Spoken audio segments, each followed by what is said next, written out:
Panapanahon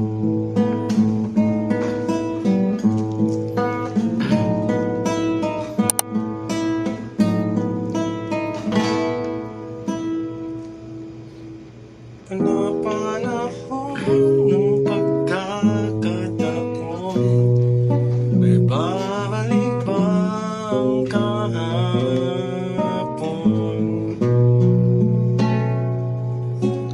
Kaya pala pinapatulog tayo sa tanghali ng ating mga magulang para pagtanda natin ay may lakas tayong magpuyat sa ating mga trabaho.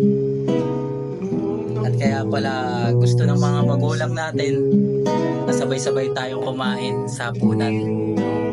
Dahil pagtanda natin, mag-isa na lang din tayong kakain sa lamesa.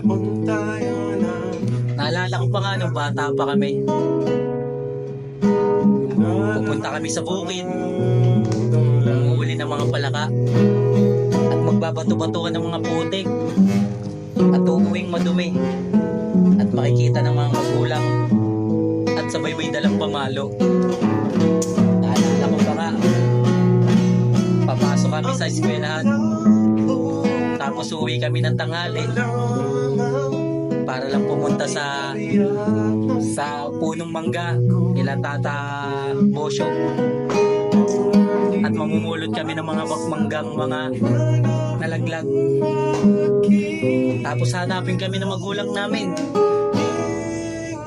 malalaman na sa bukid lang kami.